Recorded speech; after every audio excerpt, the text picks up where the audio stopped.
बिस्मिल्लाहिर्रहमानिर्रहीम। सुनने में अच्छा लगे या बुरा, हाँ, लेकिन आप लोगों को मानना पड़ेगा कि हम सब प्लास्टिक की दुनिया में रहते हैं, जहाँ पे छोटे छोटे मॉलिक्यूल्स को आपस में जोड़कर बड़े मॉलिक्यूल्स बनाए जाते हैं, जिसको हम मैक्रो मॉलिक्यूल्स कहते हैं। या फिर हम ऐसे भी कह सकते हैं कि ऐसे मॉलिक्यूल्स जो कि थाउजेंड ऑफ एटम से मिलकर बने होते हैं, यानी जिनमें हज़ारों एटम्स एक दूसरे के साथ कोवलेंटली बॉन्डेड होंगे, उन मॉलिक्यूल्स को हम मैक्रो मॉलिक्यूल्स कहते हैं। जैसा कि इसके नाम से ज़ाहिर है, मैक्रो का मतलब होता है बड़ा।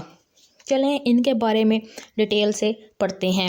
1920 में इन मॉलिक्यूल्स को अहमियत हासिल होना शुरू हो गई थी, जब श्रोडिंगर ने इनके बारे में काम किया और उसने पॉलीस्टायरीन, रबड़ और पॉलीऑक्सी मिथाइलिन बनाना शुरू कर दी। तो हम कहते हैं कि ऐसे मॉलिक्यूल्स जो कि स्मॉल रिपीटिंग यूनिट से मिलकर बने होते हैं और ये लार्ज मॉलिक्यूल्स बना देते हैं आपस में मिलकर, इन मॉलिक्यूल्स को हम मैक्रो मॉलिक्यूल्स कहते हैं। आप देखेंगे कि ये मैक्रो मॉलिक्यूल्स साइंसदानों की तरफ से, ख़ास तौर पे केमिस्ट की तरफ से, एक बहुत ही सिग्निफिकेंट चीज़ है, जिसने दुनिया को टोटली चेंज कर रख दिया है। और दुनिया अब आर्टिफिशियल फाइबर्स और प्लास्टिक के अलावा कुछ भी नहीं। देखें, मैक्रो मॉलिक्यूल्स जो हैं वो इनऑर्गेनिक भी होते हैं और ऑर्गेनिक भी होते हैं। जो इनऑर्गेनिक मैक्रो मॉलिक्यूल्स हैं उनमें बड़े बड़े मॉलिक्यूल्स जैसे कि डायमंड है, ग्रेफाइट और सैंड वगैरह शामिल हैं। लेकिन जो ऑर्गेनिक मॉलिक्यूल्स हैं उनमें बायोपॉलीमर्स हैं और सिंथेटिक पॉलीमर्स हैं। बायो का मतलब होता है लिविंग, इसका मतलब है जो नेचुरल होंगे वो बायोपॉलीमर्स में आएंगे, जैसे लिपिड्स हैं, प्रोटीन्स, कार्बोहाइड्रेट्स और न्यूक्लिक एसिड। सिंथेटिक पॉलीमर्स ये हैं जो हमने खुद सिंथेसिस किए हैं, जो हमने खुद से बनाए हैं, जैसे प्लास्टिक, सिंथेटिक फाइबर, रबड़ वगैरह। स्ट्रक्चर देखते हैं पॉलीमर का। पॉलीमर जो है वो एक लार्ज मॉलिक्यूल होता है जो कि छोटे छोटे और सिंपल केमिकल यूनिट्स को रिपीट करने से बनता है, जिनको हम मोनोमर्स कहते हैं। कुछ केसेस में ये रेपिटेशन लीनियर होती है, जैसे कि ये लीनियर पॉलीमर में दिखाया गया है। ये देखें, इन्होंने आपस में लीनियरली जोड़कर एक लीनियर सा मॉलिक्यूल बना दिया है। लेकिन कुछ केसेस में ये ब्रांच्ड भी होते हैं, जैसे यहाँ से ये इसकी ब्रांच शुरू हो चुकी है। या फिर ये आपस में इंटरकनेक्टेड भी होते हैं, जैसे ये वाला लीनियर मॉलिक्यूल है, फिर ये वाला लीनियर मॉलिक्यूल है और फिर एंड पर ये वाला 3 लीनियर मॉलिक्यूल हैं। लेकिन ये यहाँ पे आपस में इंटरकनेक्ट हैं, जैसे ये और ये वाला। एक लेंथ पॉलीमर की इस बात पे डिपेंड करती है कि उसके अंदर नंबर ऑफ रिपीटिंग यूनिट्स कितने हैं, जिसको हम डिग्री या पॉलीमराइजेशन भी कहते हैं। टाइप्स देखते हैं पॉलीमर्स की। बहुत ज़्यादा फॉर्म्स हैं पॉलीमर्स की। सबसे पहले आता है होमोपॉलीमर। होमोपॉलीमर, होमो का मतलब होता है एक जैसे, यानी कि सिंगल टाइप ऑफ मोनोमर। इसमें हम बात करेंगे सिंगल टाइप ऑफ मोनोमर की। तो ऐसे पॉलीमर जो कि सिंगल टाइप, एक ही तरह के मोनोमर्स की मिलकर बने हो, इनको हम होमोपॉलीमर कहते हैं।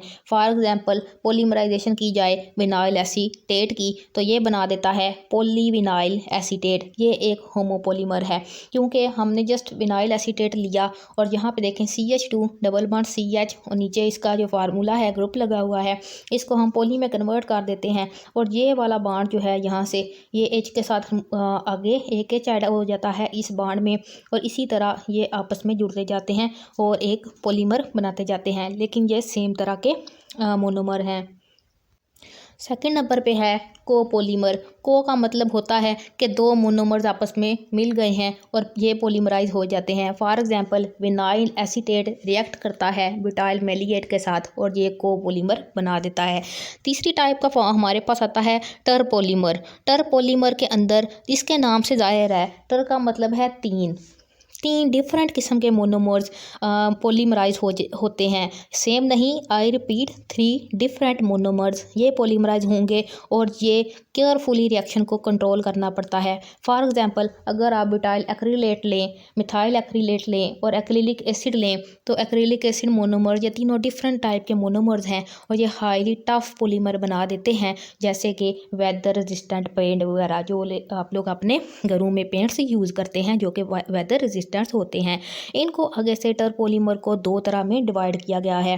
थर्मोप्लास्टिक पॉलीमर होते हैं और थर्मोसेटिंग पॉलीमर होते हैं।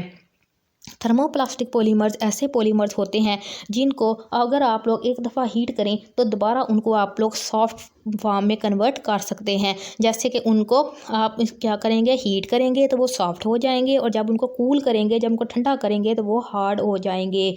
ओके, लेकिन उनकी प्रॉपर्टीज़ में थोड़ा बहुत चेंज आएगा। फॉर एग्जांपल, अगर आपके पास प्लास्टिक के टॉयज़ हों तो कभी उनको आप गर्म करके देखें। जैसे ही आपके पास पाइप या प्लास्टिक का खिलौना आप उसको गर्म करेंगे तो वो सॉफ्ट हो जाएगा, लेकिन जैसे ही आप उसको ठंडा करेंगे तो वो हार्ड हो जाएगा। हाँ, उसकी प्रॉपर्टी, उसकी शेप वगैरह चेंज हो सकती है। दूसरे किस्म के पॉलीमर हैं जिसको हम थर्मोसेटिंग पॉलीमर्स कहते हैं। इनमें एपॉक्सी रेजिन्स आ जाते हैं, सिंथेटिक वार्निश आ जाती है। ये जब आप लोग इनको हीट करते हैं तो ये हार्ड हो जाते हैं, लेकिन इनको आप फिर बाद में सॉफ्ट नहीं कर सकते। इसको कहते हैं थर्मोसेटिंग, यानी कि थर्म मीन आपने इनको गर्म किया और ये सेटिंग मीन ये सेट हो गए। गर्म करने से ये सेट हो जाते हैं, गर्म करने से हार्ड हो जाते हैं। और ये अगर आप इसको क्या करेंगे, अगर आप इनको ठंडा करने की कोशिश करेंगे और ये टूट जाएंगे, जैसे कि आपके पाँव के जूतों के तले वगैरह, जिनको आप एक दफ़ा गर्म करें तो देखें, और जब ठंडा करके आप उनको सॉफ्ट करने की कोशिश करेंगे तो वो नहीं हो सकेंगे, वो टूट जाएंगे। ये आप एक्सपेरिमेंट अपने घर में एपॉक्सी रेजिन्स के साथ भी कर सकते हैं। थर्ड है पॉलीमराइजेशन प्रोसेस। पॉलीमराइजेशन प्रोसेस जो है ये दो तरह का होता है, एडिशन पॉलीमराइजेशन और कंडेंसेशन पॉलीमराइजेशन। अगर आपने एल्डिहाइड और कीटोन के कंडेंसेशन रिएक्शन पढ़े होंगे तो आपको पता होगा कि कंडेंस का मतलब क्या होता है। चले एडिशन पॉलीमराइजेशन पहले देख लेते हैं। Addition polymerization basically free radical addition reaction है। फ्री रेडिकल एडिशन रिएक्शन का मतलब है कि ये रिएक्शन शुरू होगा फ्री रेडिकल से। इसमें 3 स्टेप्स होते हैं, इनिशिएशन, प्रोपगेशन और termination steps. For example polymerization of styrene. For example polymerisation of styrene, I repeated because it's very important MCQs कि स्टीराइन की जो पोलीमराइजेशन होती है वो एडिशन रिएक्शन है या कंडेंसेशन पोलीमराइजेशन है। तो आप लोग याद रखें कि पोलीमराइजेशन स्टीराइन की ये एक एडिशन पोलीमराइजेशन होती है। ये कैटालाइज की जाती है थर्मल या फोटोकेमिकल डीकम्पोजिशन से। किसकी? पारऑक्साइड्स की, ऑर्गेनिक पारऑक्साइड्स की। पहले सन ब्लॉक के अंदर या फिर सन की मौजूदगी में फोटोकेमिकल डीकम्पोजिशन जिसको हम कहते हैं, तो ये फ्री रेडिकल में कन्वर्ट होते हैं। फिर वो फ्री रेडिकल नेक्स्ट जाकर प्रोपोगेशन करते हैं। तो इनिशिएशन यहाँ पे रिएक्शन शो किया गया है। अगर हम एक ऑर्गेनिक यहाँ पे मॉलिक्यूल लेते हैं तो इसको जब आप फोटोकेमिकल डीकम्पोजिशन करते हैं या थर्मल करते हैं तो ये देखें फ्री रेडिकल के अंदर कन्वर्ट हो जाता है, जैसे कि यहाँ पे शो किया गया है। ये फ्री रेडिकल बन चुका है।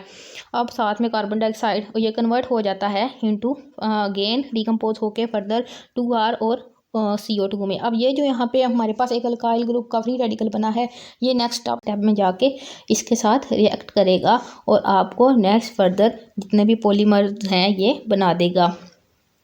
कंडेंसेशन पॉलीमराइजेशन क्या होती है?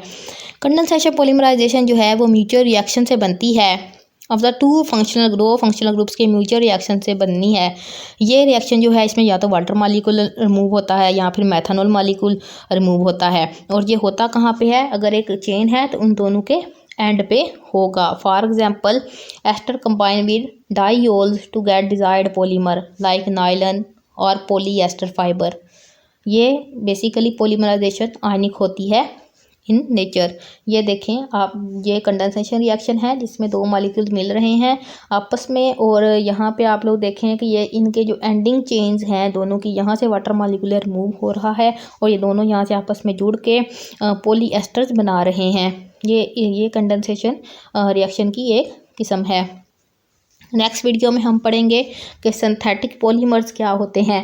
ये 7 तरह की यहाँ पे इन्होंने सिंथेटिक पॉलीमर्स की फॉर्म्स दी हैं जिनको हम ब्रीफली आगे डिस्क्राइब करेंगे नेक्स्ट वीडियो में। So keep watching the video.